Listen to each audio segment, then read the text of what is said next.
Nongeye kubasuhuza cyane mwese mu kugenda Voice Moderi Rwanda TV. Uyu munsi tutangiye isomo kwiga moderi agace na kabura na gatanu. Wakibaza ati none tugiye kwiga iyi moderi. Tugiye kwiga moderi nziza cyane ya kaboko. Wongeraho ngo nziza. Kaze gore kukuntu bayikora. Ni kuvuga ati na moderi yacu rero. Kuri wabonye cyo gufungura video ukabonera moderi ninde gutyo ukanze kuri video ukavuga ati reka ndebira moderi. Dore ugiye kuyikora uyifashishije igipapuro. Dore kimwe kindi gipapuro nkuko bisanzwe murabizi neza yuko hari amamoderi menshi bakora bakoresheje ibintu by'ibipapuro. Dore iyi ni envelope nafashe ndaca kugira ngo reka ko atari n'ibipapuro birenze. Niyo wagura ka envelope ku muhanda rwose akaba ari gukoresha nta kibazo bivamo. None ngiye gufata igipapuro cyacu ngihine ngikate ku gipimo cy'akaboko nk'ibisanzwe. Wowe ntabwo ujya gukata igitenge, hoya.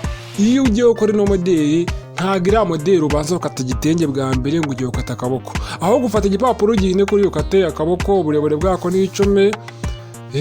Nzingiye kuri 7 murabibonye utucumuro nkora ku 10. Ibi byose murabizi rwose, ibi byose murabizi. None rero hano no mubare utabikamo cyangwa somanuka kugira ngo ubone wa murongo wihese w'amaha. Ushobora kumanuka 3 n'igice 4 bitewe nuko ubishaka. Hari n'abamanuka mubare urenze 4 biterwa nuko bishaka. Hari n'abamanuka 3. Ibi byose murabizi. Ni ukuvuga ngo ikintu nyamukuru ushaka kugira ngo rukwige ntago ari ibi ngibi murabizi. Wewe gutse ikintu hano nakubwira cyambere nuko iyi moderi yacu ya kano kaboko ufashije igipapuro nicyo yifashisha. None ubwo tufata igipapuro cyacu ukagikata kura nk'ukata akaboko. Bino bifate nk'ara akaboko kiribaya ukase birangiye kameze nka gutya. Si ibi ngibi kandi uburebure bwacu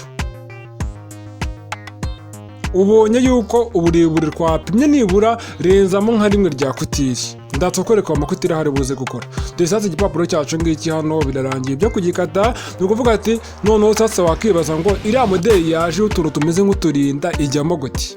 Nibyo ubu ngubu wakibaza. Fata igipapuro cyawe ugifate kimeze kuriya ugihine kuriya.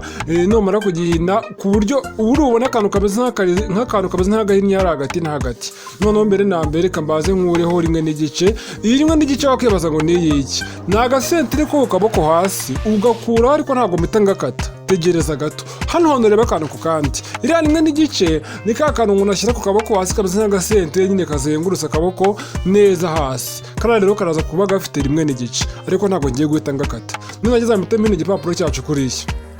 Ntabwo ngiye guhita ngakata. Utazahita wihuta ugahita ugakata banza urebe video yose irangire. Noneho rero wakibaza ngo wagiye gukurikiraho iki. Ubu ngubu rero tugiye mu mibare. Haraya hasi harandi gushyira ngo murabo. Uriya murabo ngiye gukurika icyo ndibukoresha. Nawe ugomba kuyishyiramo kuriya. Mpita ndambura kuriya akaboko kacu. Nimara ko karambura sasa rero ikintu ngiye gukora. Ngiye gushyiramo ya moderi y'amarinda. Abantu benshi babibaza ari amarinda mu kaboko kaba ari agace kamwe kandi kameze neza ajyamo gute. Hano hagati na hagati hamwe hari umuraba amasize ikimenyetso. Harani hama hagarukira. Ndafata ahama hagarukira nari hagati na hagati harimo 8. None uriya 8 urimo hari sasa rero ikintu ngiye gukora kuri uriya 8. Ngiye kugabanyamo 2. Ubwo ni 4. Uturutse ahama yagarukiye hasi no kugeza mu ihiniro hejuru mu rutugu harimo 8. Mugabanyije 2 hajemo 4. None hano hagati na hagati hasi no masize ikimenyetso. None ngiye guca umurongo uturuka hari hagati na hagati hasi ariko hamwe n'ije ryagarukiye cy'umurongo uturuka muri ya 4 umanuka ukagera handi hagati na hagati aho umurongo wacu watambikiye ariko hagati na hagati hari hasi. Ibi bintu urabibonye. Ukuvuga ngo iyi niyo nzira ya mbere cyangwa step ya mbere ugomba gucamo kugira ngo ukorere moderi yari amarinda. Ikintu cyo kurikiraho ni iki ngiki sasa rero. Kaze mbe kwereka nabyo. Hano ngiye gupima nurutse hasi. Urabibonye hasi neza hari ya imwe n'igice cyacu yagarukiye. Mbita pima rimwe n'igice. Rimwe n'igice urayibonye. Dore ni rimwe n'igice. Byandike ntara kugira utaza kuvuga gusa ndabibonye neza. Uvuga ngo nturutse hari hasi hejuru yaho ka kantu nakase ka rimwe n'igice kagarukiye. None mutenye na pima rimwe n'igice kuriya. Geze hari hejuru. Ibi bintu urabibonye. Iyi rimwe n'igice size hano uraza kumenya ibyayo. Wowe tegereza gusa. Iriya moderi y'amarinda n'izi nzira bayikoramo. N'izi nzira nta zindi. None ibi ngibi nibirangira ikintu ugiye gukora tegereza gato. Ngiye guturuka hari hejuru aho rimwe n'igice yangiye yagarukiye cyangwa se hejuru neza aho umurongo hagarukiye pime nibura 3. Ubonye ko pimye 3 nturutse hejuru aho umurongo nambitsemo ari abagarukiye hejuru neza aho bagarukiye. Fatemo 3 hariya njya mu rutugu hejuru. Kara 3 itonde gato ndaje nkwereka ibyo ngiye gukorera. Hari amwihiniro horeka amasibe ntabwo tubakeneye. gatatu dore ngaka ariya bino bintu byitegereze neza. Noneho ngiye guhita nca umurongo uturuka hariya hambere uhita ugwa muri kariya gatatu.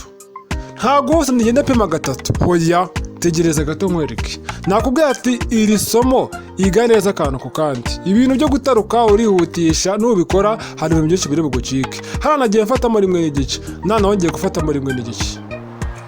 Rimwe n'igice hano, dore ni hariya rimwe n'igice murabizi. Rimwe n'igice hano. No hano none nafatamo rimwe n'igice, rimwe n'igice, rimwe n'igice, ngeye hasi ariko haraho ndibuze kugarukira muraza kuhabona. Hano nshobora kubara turatora ngo turimo hariya, ntarana ko akaba ariko nshiramo. Ibi bintu birumvikana cyane kandi biranagaragara. Taza kumbwira ngo hari ibyo ntabonye. None rero hano ikintu ngiye gukora ni kimwe. Ngiye guca uturongo duturuka hariya ukakamanura ukakajyana mu wundi murongo uri hariya hasi. Kameze nk'akibiramishije kagahita kagwamo. Nuko ndikumara nkaho ndi gusa no gahita ngiye kugera hariya hasi gahita kagwamo hariya. Cyangwa se kamanure kagwemo hariya nta kibazo. Kuriya. Ntarade naho kamanure kagwemo hariya kuriya. Abantu benshi hano bari kubyibazaho cyane bakavuga ati no moderi none hora nta zindi nzira wayikoramo no moderi. Umenye ko ifite amarinda agace kamwe gusa ku kaboko. Iyi moderi rero bakunda kwikora ku matise cyane no ku bitenge nabwo nta kibazo, ariko ukabona hangatise umuntu atambutse yambaye iyi moderi ifite akaboko kameze gutyo kibaza birane ibiki nayikora. Ushobora hano aho bitari na gucanga. Hari ukuntu utekereza ngo barangwa no turinda, nuvuga ngo yarwe n'igice yo hasi reka mutanyikataho kuriya. Tuyikataho nyine iveho nta kibazo, ndaza kukubwira iby'abantu byo makanya. Noneho ikintu hano ngiye guhita nkora. Reba neza akantu ko kandira nimero uyireba aho hadu burakunyandikira ngo ushyire muri groupe. Ejo ninzaba narabuze umwanya wo kujya mbashyira muri groupe, nzabona hari abantu biri kugora bashaka groupe barayibuze. Hari ahantu mitema akata ko ranzamuka hejuru. Urabibonye? Tegereze neza hano akantu ko kandi. Ntabwo turagera noneho ku kintu gituma no moderi yakitangira kwirema. Aha ngaho turimo turashambagutse igipapuro ntabwo wapfa kumenya ngo ni ibiki. Noneho rero hano ikintu ngiye gukora. Ibi bindi reka mbishyire ku rude byari bimeze kuriya wabibonye. Noneho aka gipapuro kigaragara neza hano kweri. Ukibona ishusho ryacyo rimeze neza. Hano nongeye kwakata ndahera hari hasi. Nkata ariko ntabwo ndi bwuse hariya. Ndasigaza akantu gatoya hariya. Na hano handi naho makati. Hano hantu rero hari ikintu nshaka kugira ngo nkubwire mu gukata. Tegereza gato ndaje mbikubwire nabyo. Nimero ya WhatsApp dore ukuntu yatinze munyandikira umbwire ngo nshyira muri groupe. Nyutana bimbwira uranyandikira ngata ngushyiramo. Iyo nimero ni yakazi. Niyo munyandikira ngo ushyira muri groupe uteshaka woyivamo. Ntabyo kwigwa ngo mbaze mbikubaza reka. Hano nimara gukata kano kadenda kihorera. Kara kantu kamubonye ko nkaretse karako hejuru. Impamvu nkaretse nuko ari gatoya ntabwo kaza gufata irinda kandi kanatwara kutire buriya. Dore ni ibi ngibi. Noneho wakibaza ati se noneho ibino bintu nka se yamarinda yacu aravamo gute? Reka sinabyo mbikwereke. Naje sinayibabwiye. Maze ubu sindatangira neza. Hari igihe uzasanga moderi nk'iyari umuntu wayigishije mari minota 5, ugasanga yayihutishije hari ibyo utabonye neza, hari ibidasobanutse. Ngewe ndabivugurura rwose. Kandi ntabwo mvuga ati niganye by'abandi kuko moderi abantu benshi barazikora. Nk'iyi nkoze hari abandi bayibona nabo bakayikora. Ariko ngiye nimba nigisha tuziga moderi zose ntitaye apfa ko ari moderi yabagiriye umumaro. Noneho uhita ufata igitenge cyacu gisanzwe urambike igipapuro cyacu kuriya. Noneho sasa nibwo tugiye kugera kwakata akaboko nyirizina ko mu gitenge. Ntabwo turi bubireshyeshye kuriya. Ifashishe twakoma twacu dore ngutu turiya. Ubaza ugafatishemo hariya ku gipapuro no ku gitenge bifatane. Uturukoma nari kubwira ati umutayeri wese bagomba kuba dufite kuko uradukenera kudukoresha biriya kubera ko turagufasha. Rero dufatishemo kuriya. Urabona ko hariya mfashe igipapuro cyacu nurambikamo. Icyitonderwa hano hagati y'ahantu hamwe na kase ndagenda ntagaranya kuriya nshyiremo rimwe n'igice. Rimwe n'igice ni igipimo ni nkaho nkigereranyije. Nta hantu runaka wambwira ngo ngikuye he kimwe nuko ushaka gushyiramo kabiri. Ariko nibura rimwe n'igice niyo nziza kugira ngo bitaza kuba binini cyane cyangwa ukabayigabanya bikaba bito cyane. Noneho mpita nshyiramo karakoma kuriya. Aho rimwe n'igice yagarushye. Mbitagaranye nshyiremo rimwe n'igice. Mbitagaranya rimwe n'igice mfatisha aho karakoma. Cyangwa se karagashinge. Ako dushinge bari kwita guti mba nabyibagiwe pe. Mujya mabyihanganira. Hano naho nshyiremo rimwe n'igice. Urabona ko ndi kubanza gupima rimwe n'igice. Iyi moderi ni nziza. Ibaze ngaho ukoze gatise niyo kaba ari agasempura ahandi hose no mu ijosi utuboko tukaza tumeze kuriya. Mbega moderi nziza. Ngira ngaho nakana kaboko utagakonta. Abantu benshi ugasanga moderi ngo mbwira nawe uri umutayeri. Iyi moderi nimba uri kuyiga ubonye hari umuntu yambaye wamenya yaraciye mu zinzira. Ese kuko izi nzira wazimagina bigakonda? ko bavuga ngo moderi nyinshi ngo umuntu arazikopera. Izi nzira wazikopera, iyi moderi bisaba kuyiga. Rimwe n'igice rimwe n'igice ugashyiramo akoma kuriya. Ntago wamenya ko badodera ku gipapuro. Wowe wazahita ukata akaboko gusanzwe ukagacamo kuriya ugashyiramo amarinda ugasanga birasumbanye. Rero ya rimwe n'igice nirwara kutire zariya marinda uri kubonamo. Kugira ngo akaboko kacu katazaba gatoshya. Impamvu mba nabitagaranyije kuriya ni ukugira ngo iriya rimwe n'igice aba ari izarwara ya marinda ubonamo. Akaboko kacu katazaba gato. Noneho hano wenda nuko afatishaho urwuma kugira ngo bitaza kwitegura kuko urwuma n'ubundi tuba ari twinshi. Nk'ubwo yawe nimba uri umutari udafite urwuma ni ingenzi. Nimba utadufite ndabizi uba ugiye gushaka inshinge. Izi nshinge zingana gutyo zazikora. Cyeka nujya wagura agapaki ukazajya ugakoresha kandi bari ukuntu urushinge wari ufite umubyimba munini washyiraho ku itisoro ugatobora cyane birenze ibikenewe bikaba ari ikibazo. Niyo mpamvu byaba byiza mu gitondo ko amakuru tuba dufite pasiteri ntoya tuba tunanutse cyane ku buryo tudafata umwanya munini ahantu butoboye ku mwete. Ndimo ndavuga intoboro, hari ukuntu utobora intoboro nini gusibangana bikaba ikibazo, wanatera ipasi bikanga bitewe ariko n'itisi hari amatisi aba yiyenza muzayabona. None iyo urangije hariya cyangwa se iyo usoje hariya wihita ukata. Wihita ukata ariko ugasa n'urenzamo akantu gato ariko si na ngombwa cyane. N'ubundi amakutire mu kaboko warengejemo wowe niba ukase igipapuro gikatirirwa igipimo cy'akaboko nk'ibisanzwe. Amakutire ujya urenzamo nk'umutayeri uyarenzemo. Noneho ibi nabyo ndi gukora si ngombwa kuvangura weza ngo izindi kutire zigiye kure wapi. Dore n'ibiriya gusa wakibaza ati se ibintu nkoze amarinda arazamo gute ko ntarayabona? Ntabwo urayabona? Tegereza gato uraje uyabone. Dore n'ibiriya, itegereze neza hano ahantu amarinda ari kureba. Hitegereze kanongera mbisubize uko byari biri. Rwa ruhande rwasigaye igipapuro kinini nirwo mpereyeho njya guhina. Wabibonye? None irinda rikaba rireba he kuri wa ruhande rw'igipapuro kinini cyangwa se hagana hano haruguru kuntu. Sizi ko ndi wakubwira. Ni ukuvuga ngo hari ukuntu umuntu afashe umwanya wo gusobanura video n'umwanya wo gufata amashusho ku buryo ntakubwira ngo reka mbihagarike dore ni hano. Eko nakabanga nk'ibiye. None irinda rikaba rireba haruguru kuriya. Ariko hano umuntu ashaka kurebesha hepfo nabyo nta kintu byaba birwashye. Ariko nyine nimba ari ubwa mbere ugiye kuri ino moderi uko mbikoze bari ko bikora nubimenyera uzajya bihindagura uko bishaka. Izi moderi kuzihindagura biremewe. Ntabwo ari bya bintu byo kuvuga ngo nyine ngo kuyibonye bari kuyikora ngo nyagira umuntu ukubona warayipirase ngo warayikoze nabi ngo bazaguhana ngo ibikiri kareka. Ibi bintu ntabibaho. Niyo mpamvu nkubwira ati iyi moderi ushobora kubona nayigishije ukabona hari abandi bayigishije ukabona hari undi wita yigisha urabyemerewe nta kibazo. Nta kibazo pe niba bonye nayo wayigisha genda ujye kuyigisha. Noneho rero handi gushyiramo irinda ngahita afatisha nk'akoma kuriya. Ngahita nkora nk'akari karimo neza ngahita afatisha nk'akandi ariko simbikure ku murongo. Igipapuro kiragomaho cyari kiri neza. Ngiye kireba n'ikimenyimenyi ndikubaza ngashyiramo irinda mbere yuko nkora mw'akoma. Namara kubona ko maze kurishyiramo neza igipapuro cyacu kiri ku murongo nkajya nabona gukuramo kakoma nkagafatisha hose nyine kuri rya leta naryo nkarifatiramo. Impamvu mba ngakuyemo ni ukugira ngo gafate no kuri rya leta. Moderi yacu nyikwereke se. Kazodo wayibonye? Byaje. Wari umuntu uvuze ati nabibonye nimba biriya. Ibindi ntabwo nirirwa mbireba. Nyamara reka nkubwire. Iyi moderi kugira uyige nta kindi kintu gishoro kindi ukoresheje ni internet gusa. Yaba ugiye kuyiga ari umuntu yikwigishije uzi wenda amafaranga yaguca n'urugero. Ushaka gusanga wenda ari umuntu wawe wenda nta n'amafaranga yaguca ariko se waba uzi ko wenda yaba nanabyishimije ijana kuvuga ati reka wige moderi kandi mukorana. Akazi kawe kazajya kaza aba ari we mujya mugakora. Hari abantu baba bashaka kwikundereka. Nimba moderi ije ngo aba ari uyikora wenyine. Si mubizi se. None igishoro ni internet ngo urabibonye ngo urekeyeho. Yobora kwiga nyamara ngo wige ibintu byose ku murongo. Sawa reka twikomereze byacu. Niba maze gushyiramo ari amarinda hariya rero ikintu ukora cyo gipapuro kindi cyasigaye nacyo tugiye kugifata tukatagata agatenge kacyo. Aho nta marinda ajyamo ntashya kuko wabonye ko amarinda agarukira ku gice kimwe. Niyo mpamvu abantu benshi bibaza si iriya moderi ubundi ikibazo nyamukuru umutayeri leta yibaza ari amarinda yihishemo gute. Hari abatayeri babavumbuza agatavuga ati ndabivumbuye da ari amarinda arimo gutya ngewe n'ubukata akaboko bisaze nkanyashyira nk'amarinda. Ngo genda ubikore se akaboko rero kataba gatoya. Iyi tekinike yo gushyira muri rimwe n'igice ushyiramo karakoma ntuyikoreshe maze urebe akaboko kabura gakata ariko uraza ugateranya kameze nk'ak'umwana w'agahinja kandi wagakasa ari ak'umuntu mukuru. Kubera iki?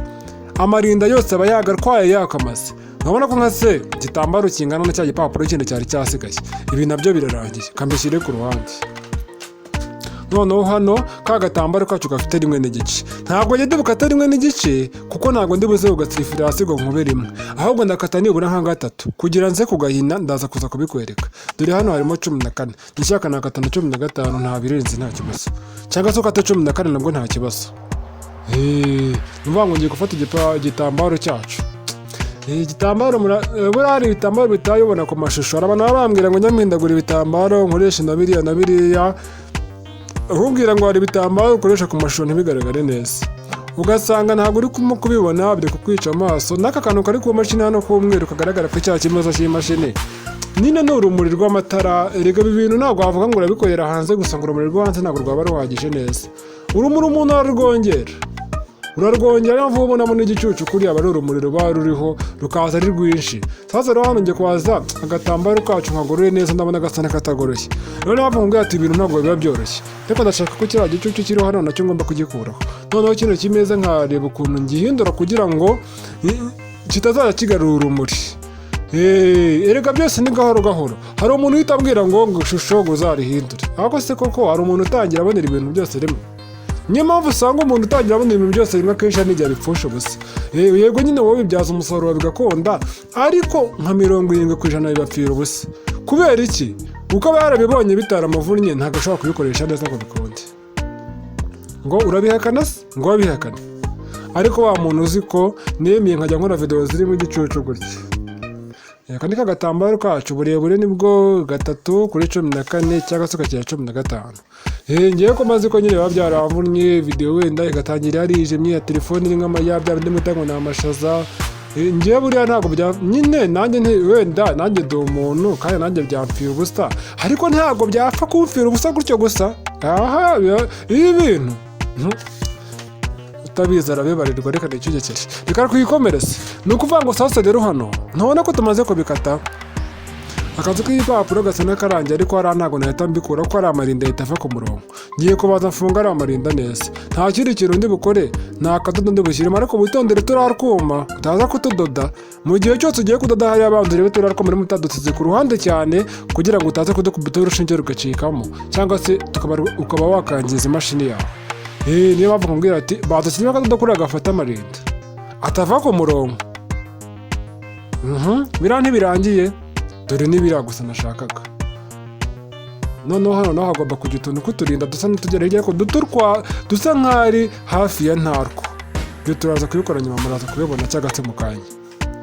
Noneho sasa rero ngiye guteraho ka gatambaro kandi nka kwa kundi neza bemeza akaboko kuzuye, niko rangiye. Dore ni kuriya ku bantu bari kwibaza ati se ubu dore ni kuriya byari bimeze mbere na mbere njya kubikata, dore nabikasa bimeze kuriya. Ngiye kongera mbihuza njye nshyira nk'urudodo gusa nta bindi. Mpita ngira kuri ubwiza n'ubwiza birebana, nshyiremo urudodo kandi ahantu hasa n'ahigoramishije ukuntu hasa n'ahikase, aho kugira akaboko kabuze kuzana nk'amakosa nsa n'uhangurura wibyemo nk'igice cyangwa umubare runaka, nta kibazo, ntabwo byateza ikibazo cyane. Ntabwo ari kimwe n'ubwo ukabona hajemo akantu kameze nk'akabyimbye. Hajya bari kwakita gute? Ntabwo nongera kuvuga ngo amatama kuko ndabizi nigeze kubikora muri video y'ubushize y'igikapu, naho se mbivugera bajya mubwira ati rega amatama nagize amatama. Nyine ni akantu kabyimbye tuntu ushaka kuvuga, ariko uko wabivuga kose urabona ukuntu bifatishije ni kuriya nta bindi. Njyewe akarusho kanjye aho ntandukaniye n'abandi, video zanjye ziba zisobanuye ku muntu uzi ururimi rw'ikinyarwanda, mu gihe ntarabishyira mu zindi ndimi. Uri umunyamahirwe pe. Abandi bantu bakora zino video bagashyiraho akabiti gusa akayisohora nta bisobanuro na biki, ngo ibyakoze urabibona, ariko njye akarusho ndabasobanurira. Ubuse koko n'iki wamburanye? Nawe ukaba uri kureba video gutya, subscribe nayo ubu nkurikirana, nta sabo wakoze. Akadodo k'inyongera hano reka tugashyiremo. Ni akadodo umuntu ashyira hari umuntu amaze guteranya kameze nk'aka design, ntabwo twakareka kuko kagomba kujyamo kameze nk'aka design kugira ngo harusheho kurambuka neza. Kandi nabwo impamvu ngasizemo, reba kameze nka kuriya. Ntabwo kano kadodo gaca ku ruhande rw'amarinda, kaze mbikwereke, gaca ku ruhande rutariho amarinda. Uri kubibona? kaba kameze nk'akadizayini nyine kuriya. Noneho wakibaza ati se noneho yamarinda ko nabonye ajya asa nk'agera inyuma gute, hari usa n'uhina akantu gato hafi ya ntako, umenye ko nuhina ikintu kinini nta kutire zaho twarengejemo. Ku gipapuro wabonye ko twagiye dufata muri mwe giciye hasi, ni akantu gato gusa kameze nka bya ndetse ngo nokuyobya uburari sinzi cyakujijisha, gato nka 25 y'umurimbo, kugira ngo utazamara kutire kuko hari hasi na ngombwa. Si ngombwa no kugira ngo irinda basi rizajyaho rimeze nk'iryinjiriyemo, ku buryo umuntu uzabibona azabona ko ari ibintu bituruka mu kaboko mu iteranyirizo bikagera hari hagati na hagati, atari ibintu bigera hagati na hagati bikabura. Irinda rigera hagati na hagati rikabura buriya ntabwo riba rihagaze neza cyane. Niyo mpamvu aramina akantu gato hafi ya ntako, kandi nkagahinda nkurikije umurongo w'irinda, ntabwo ari gupfa guhindura aho ubonye. Urabona ko ari hafi ya ntako, uzahinde kinini maze ndebe. Ibindi abaye byiza kutiri hari urenzamo mu kaboko, warenzamo nimba wajya kurenzamo nka rimwe ukarenzamo n'igice cya kabiri, kugira ngo no marinda atazagira gutyo ugasanga kano kantu nkoze bwa nyuma ko kurenzamo kari akantu gato bikakubanya ikibazo. Sasa urabona ko hano birangiye, reka nongezemo kandi kadodo kugira ngo kamfatire turiya tuntu ndegejemo neza. Kandi ibi byose hano bigendera muri kutiri. Reka wabonye impamvu ntigeze nkata igipapuro cyacu handi hejuru mu rutugu? Reka hasi hari kujya mwirinda rikajyamo gute?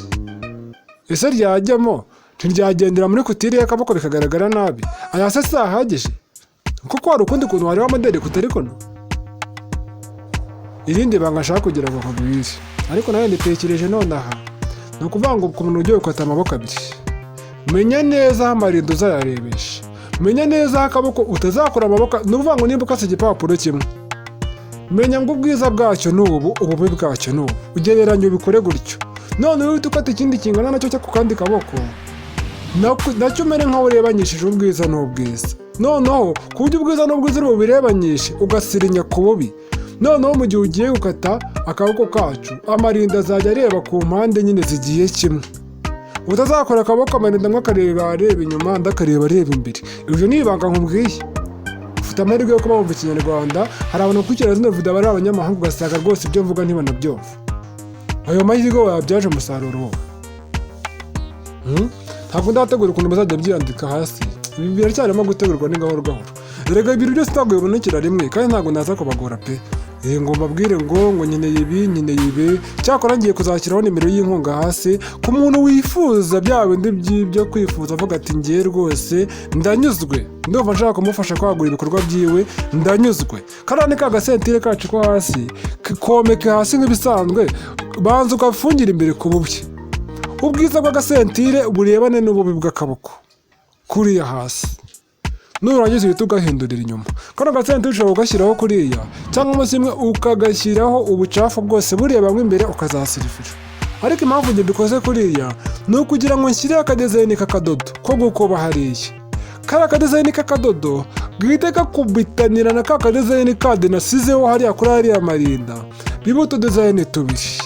Ibyo nabyo bihita birema kandi kadizayini noneho. Rero ari ibyo ngibyo kari akadodo ko ku ruhande katarimo, n'aka nako sindakiri ngashyiramo n'ubundi, nashyiramo iteranyirizo rimwe bakazasirifiramo imbere nta kibazo, cyangwa se ukazasirifiramo imbere. Ariko impamvu bino mbikoze, hari umuntu ushaka kuvuga ati mbikubye nabi, ngo birango wapi, ngo nkubye bya kinyeshuri, iby'imyenda y'abanyeshuri nyine iriya bakoresha bajyana ku ishuri, imyenda y'amayunifomo. Nta kibazo, biterwa na moderi uri gukora. Biterwa na moderi uri gukora, kimwe n'uko hano hasi washyiraho indi moderi wumva ushaka, urabyemerewe. Niyo kintu nyamukuru ashaka kugira ngo nkwereke ari amarinda bayakora gute. Hano haracyabura iki? Niyo iyo ugahinnye kuri ubona utazi ibyo ari byo.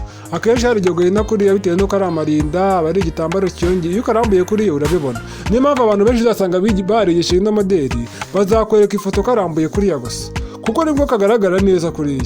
Ariko nka kurangiye kugahina, reka zingahine gaturebe. Nyine kubera ko amarinda barimo bubona nyine iyo umuntu atambaye, iyo umuntu yambaye ntaribi. Satara ni amasaro yacu. Kamfungura agafuka kacu, dore nta gafuka mba nagafunze koko. Ukuntu mba nagakomeje ariko adatakara. Amasaro tuzayigiraho rwose, tuyigireho nzazana n'ayandi.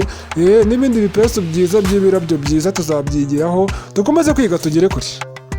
Kandi ndenda gushyira nimero y'inkunga hasi rwose wa muntu we. Ntabwo inkunga bivuze ko ari bya bintu byo kuvuga ngo wenda ngewe ngo ni ibintu ngo byinshi, ngo amafaranga menshi. Reka rwose mu bushobozi bwawe, nimba wenda ari senkani nimba ari 100%, ibyo bintu rero impamvu ubundi ibyo bintu njye mba nabyirinze, ariko impamvu ni uko hari ukuntu mba nshaka kujya kuko abantu banjye ngiye mba nifuza ko nabahereza amasomo menshi, ariko hari ibintu byinshi nyine mbura ukuntu mbibagezaho kubera ko gahoro reka nanjye buriya mba nkeneye kubaho mu buzima busanzwe, mba nkeneye gukora nkabaho nkarya nkabona nanjye ndaryamye ndasinziriye, wenda burakiye kubw'Imana inyongerera iminsi, kubera ko wenda n'abantu bataba bageze mu mahirwe, nabyo mba mbishimira Imana ko Imana iba yamfashije nanjye ikanyongereraho gato. Rero ariko kuko nanjye mba nkeneye ibyo muri ubwo buzima. Hano rero ni uguteraho amasaro nk'ibisanzwe, mbaze mvuge hano da abantu batarakara ngo ndi kubura gusobanura nkavuga ibindi. Hano ni uguteraho amasaro bisanzwe, cyaterere kwirinda hariya, ni kwirinda gusa pe, hari irinda ryihiniye, ugatera isaro ryawe ukabona ko rikomeye ugahita urikata, nta bindi birenze. Dukomeza nanabaganiriza amabwira ati niyo mpamvu rwose, kubera ko ngewe gerageza kuvuga ati reka nshakishe wenda nanjye jya bicira indebe ukuntu nabaho ku ruhande, nkongera nkavuga ati reka njye gufasha abantu banjye twige tunarebe ibintu bigezweho. Ibyo bintu rero byose ngenda bihuza kubera ko rero manyeneye umwanya wo kujya gushaka ibyo biciro n'ibiki, kandi hari n'ukuntu uvuga ngo ibyo tugiye kwigiraho nabyo reka bishake gutya, ibitambaro byose biba byaguzwe n'ibi bikoresho byose biba byaguzwe kugira twige. Wenda ushobora kuvuga ati mbe bifitemo inyungu mu ruhande rumwe cyangwa urundi, ariko ku ruhande runini kabone niyo nawe bigiramo inyungu, ariko nawe ubigiramo inyungu. Kubera iki? Uriga bikagufasha, si bigufasha se? Wajya gutanga minerivare ukiga pe ku ishuri, ariko nanjye hano ndaza nkakwigisha ugafata umwanya wa ya minerivare ukagura utumiga dukeya. Wenda waba ushobora kuvuga ati wenda reka mwohereze 100. Ese wari uzi ko igiceri kimwe cy'ijana cyonyine cyangwa senkani byonyine abantu 1000 barebye video bakavuga ati ngiye buri muntu 100 ku bantu 1000, wageze ngo ntihayemo nk'ibitege bingahe byo kwigiraho se? Ese wagize ngo ntihayemo udukoresho two kwigiraho twiza? Ese niyo haba hari indi kamera nziza wagize ngo ntiyaba umuntu ntiyareba ukuntu abigenza? Niyo mpamvu abantu banjye aho hasi igiye kujya nshyiraho akanimero nandikaho ngo uwifuza gutera inkunga ku bushake bwe, ntabwo ari uguhatiriza. Kandi ngewe muzabona umusaruro w'ibyo mukora, kandi nabwo niyo mutanabikora wumve ngo nta kibazo, nta mutima mubi, tugomba gukomeza tukiga ariko gahoro uko nzagenda mbyishoboza niko nzagenda mbyagura. Ubwo rero mu gihe wenda ushobora kuvuga ati ntabyo tuzakora, ubwo nyine nawe muzajya mwihangana, nimbona ubushobozi bwo kugira ikintu nkora ngikore. Ngiye ku bushobozi bwanjye nakabaye mvuga ngo nibura ku munsi amasomo nk'aya yo kwiga utomoderi, buri munsi mukajya mubona isomo cyangwa se amasomo nk'abiri, ariko bitewe umwanya ubushobozi bike. Reka niyo waba ufite ubushobozi hari igihe hari aho ugera bukaba buke. Niyo mpamvu mbabwira ati nyabuneka mujya mwihangana rwose. Ngewe ntabwo ndi babana b'abateka muri kubusanga abashaka kurya abantu ibintu nk'ibyo. Ngewe ibintu byose muzamubonera umusaruro, kandi ngewe nibiramuka bigenze neza ngewe icyifuzo cyanjye nuko twatangira 2025 cyangwa se 2025 mubona amasomo ndayafite menshi pe. Hari igihe usanga umuntu afite ubushobozi, afite ubumenyi, afite ubwenge, ariko yarabuze igishoro. Wari ubizi? Rero ngewe ntabwo kukwirirwa umbwira ngo none se ngo nyine senkani aragenda. Ahubwo ni menshi, senkani ni menshi kuko abantu 1000 batanze senkani amafaranga yavamo, uzi ibikoresho byavamo. Ngewe nta kibazo pe, nta mutima mubi. Universe Madrid Rwanda TV rero kadukomeza ibyacu no gutera amasaro waba imba ntambukijemo nk'abaganiriza. Hari abantu barambirwa ibintu nk'ibi ngibi, nimukazajya murambirwa. Nimukazajya murambirwa kubera ko ibintu nk'ibi ngibi biba bikenewe cyane kugira ngo bimenye, ni ingenzi. Ibintu byo gutera amasaro rwose ni ibintu birambirana cyane, abantu benshi barabikwepa. Aya masaro yongera ubwiza, nta kandi ka design umuntu abasizeho kongera ubwiza. Hari ukuntu ureba rero ateranyirizo ukabona umeze nk'uri busa, avuga ati ko mbona akadodo karimo hariya, buriya kariya akadodo ku muntu utazi kudoda ahita avuga ati kariya akadodo karagenda, umuntu akadoda agahita ashyira mu isano rye akaridoderaho agahita akomeza, kandi isano ntabwo waridoderaho, baritera n'urushinge. Nyine ku muntu utazi ibintu by'ubutabire niko abitekereza. Niyo mpamvu nkubwira ngo uko urushaho kugenda ushyiramo utuntu tw'utudizayini niko uba ugenda utungura abantu. Simbigisha akamoderi keza, moderi nk'izi ziba zikenewe. Ngewe ndashimira umuntu wangiriye inama avuga ngo erega buriya gukata no guteranya tuba tubizi. hari ukuntu ujya gusubira nk'ibintu tuzi bigatinda bikadufata ubundi mwanya wo kubikurikirana kandi nyirizina turabizi, ahubwo hari abantu bakeneye kwiga iyo moderi ahubwo iriho, akaba ariyo mpamvu bagiye kwemera gufata umwanya. Nyamara biratinda, ushaka wazashyiraho ibice bibiri. Uwo muntu ndamushimiye cyane kuko yaramfashije, byatumye nshyiraho kwiga kudoda akantu ku kandi, nshyiraho no kwiga moderi. Hano no guhina akaboko ugateranya bisaba ku gipimo cy'akaboko. Umuntu wanjye ndi kudodera akaboko afite umuzenguruko w'akaboko k'10, hano hejuru afite umuzenguruko w'akaboko wenda iriya mibare nsizemo hariya. Noneho rero uriya mwabonye nyine ifoto yahifoto buramba namupimye kugira bizahure. Mbona ko mfotora mbereke nyine bimeze neza. Kuri subscribe nimba utarayikora, niba utarayikora yikore rwose, ibintu bimeze neza.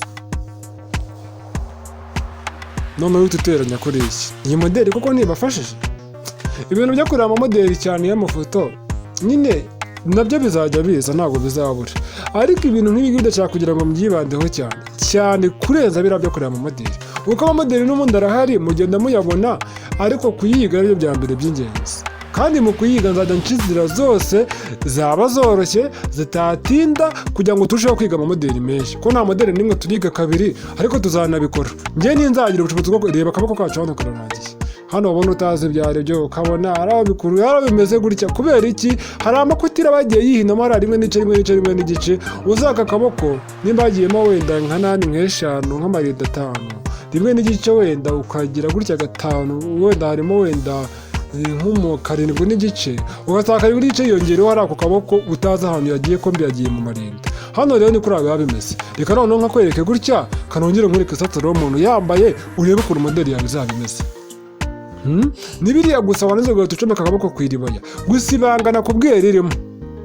Nimba ukase igipapuro cyawe kugira ukata amaboko abiri, uyu murongo ujye umenya ngo ureba hehe ku maboko abiri, uzagenda ku buryo bungana. Niba ugiye ureba inyuma gutya ni inyuma hombi, dore hano umuntu yambaye ukuntu bimeze neza. None ugasanga amaboko abiri hose bimeze gutya, amarinda agenda ajya inyuma, umurongo uri imbere. Kata igipapuro cyawe ubuto usirinya ku bubi n'ubwiza bw'igipapuro, none ukata igipapuro bimeze kimwe, ububi bwose bujya ahantu hamwe, kuko ukata igitambaro gisanzwe cy'amaboko n'ahandi naho bari kubikora. Amarinda azareba ku buryo bumwe kandi bwiza. Ni gutya rero urabona ko bimeze neza. ISOMO Rwanda TV ubu nakikomereza, ibintu byose birabaye bigenze neza, nkubwira ati moderi yacu rwose imeze neza, kandi ukaribaya ibaze nawe.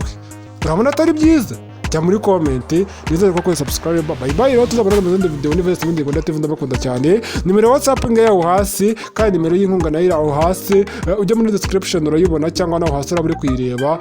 Rwose dushyigikirane, tuzamurane bigende neza. Ndabakunda cyane, bye bye, kandi tuzagira kure cyane hashoboka, kandi nkubwira ati muzabona ibisubizo byiza. Ndabakunda cyane.